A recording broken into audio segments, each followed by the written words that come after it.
So in your reels, you end with the phrase brain health is mental wealth. So, what is that mental wealth? That mental wealth is the source of everything that you want to do in life, whoever you want to be in life, whatever you want to have in life, right? When you have that mental wealth, there's no there's no saying I don't have what I need to get what I want, right? When you have the mental wealth, you have everything that you need to get what you want. And you're going to now use it, right? A lot of times for us, especially, we find ourselves, I always like to say, on these patterns, on these cycles of complaint. And we think things are sort of, beyond our grasp, beyond what we can have, etc. And it's because I think we lack that mental wealth, because the game that we're playing in our minds don't align with the life that we want to have. And we don't recognize that disconnect because we're living in a insufficiency or in a deficiency. When you have that mental wealth, right, then you realize that you're operating from a state of abundance. You operate mentally from a state of abundance. You have the wealth of everything you need starts here, right? And so Yeah. when you have the wealth of everything you need starts here, then when something happens in your life, and it could be something that maybe takes you off a little bit, it's like, wait a minute, I know how to respond to that. And if I don't, I'm going to take a moment and I'm going to figure out how to respond to that. Because I say when you're living in what I call the allowance mode, everything becomes usable when you have the mental wealth. Everything, good, bad, ugly, is usable, right? I took a bad situation that occurred a year ago and I made it usable. It could have broken me down. Right. It could have shut me down. Completely. Right? And I thought that it was. I really did. Right? Yeah. Right? But I live in allowance mode. Right? And I'm increasing my mental wealth. So now it's like, okay, I can make that usable. Right? I can turn it. I can change it. I can create magic, right? That's Mental right. wealth is that magic, right? It's that ability to take anything and create a beautiful story. Yeah. And that's where that manifestation comes from. You said that, when you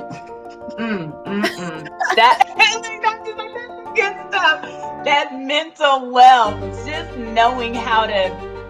I mean, if you're in a relationship and you get to the end of that relationship, now I know I've had my heart broken many a time, but it made me ready, and now it's like when I look at the time, I wasn't looking at it that way. It was the end of the world, but it was supposed to happen. And if you look at that right away and no, you know what? Maybe that happened because I'm not supposed to move that way. Let me just be kind of still for a minute. Let me just take a moment.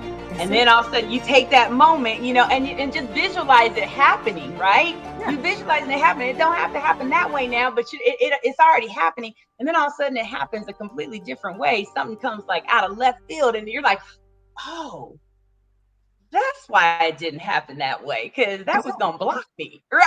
Exactly. Or it was going to have you stuck in a story that was going to narrow the trajectory of where you could go, right?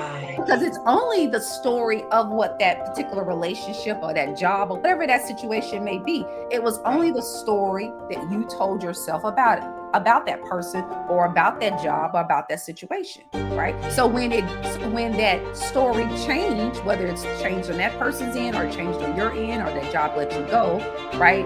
All you have to do is say to yourself, okay, so the story that I had for myself about this, it may not play out the way that I thought, right? It may turn out that the way I saw things going is not the way it's going to go. Right? So now what I have done, I have allowed what actually showed up in life. I'm not resisting it. I'm not fighting it. I'm not telling you, oh, you gotta love me. You gotta stay. You can't fire me. God, you can't fire me. No, keep me. No, right? Because all that does is causes me frustration because Yeah. I am in resistance and in denial to what's happening in my life. Right. Right. Yeah. Whereas if you have mental wealth, right, and you understand what's going on in your brain, and you understand that you can get stuck in an inner sadness about yourself, you understand Mhm. that sometimes you get stuck in things emotionally, right? Now you know, it's okay, wait a minute. All Right. right.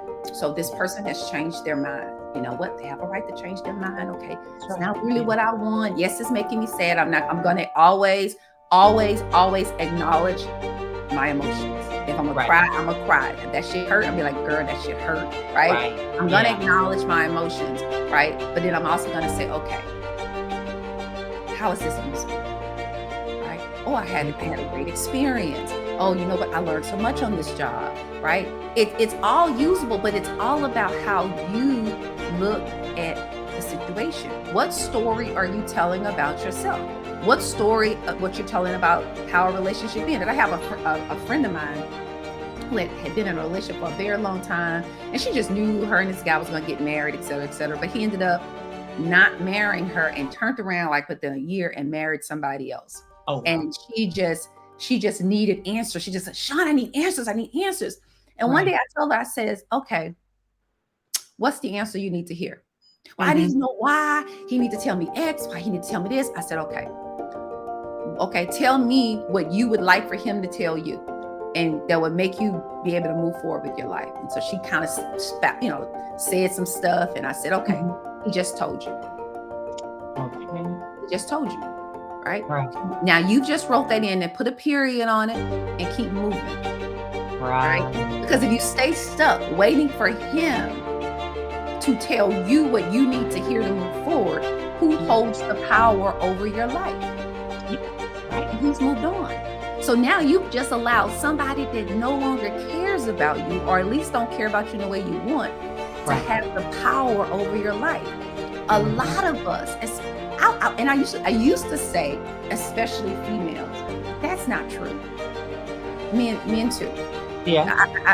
I rock for my fellas now. My fellas, some of my biggest supporters are men, and so men and women, we look. You feel too. We all Yeah. feel, right? Right. We all feel, and so, but sometimes you just gotta write your own story. If somebody don't give you an explanation, or an explanation is good enough for you, fine. Write your own story, because you're writing it anyway. Even in That's a right. great relationship, you're writing your view of the relationship being great, right? Now, it could be great because what you're getting in that relationship may very well align with your wants, which is, I think, Right. the type of relationship any of us should ever be in, right? Mhm. If you're having to fight for your wants, then you might have chosen the wrong person, right? Right. But at the end of the day, you're still writing your story. You're still saying that, oh, this person running my bathwater makes me happy. You're the one Right. saying that. That's right.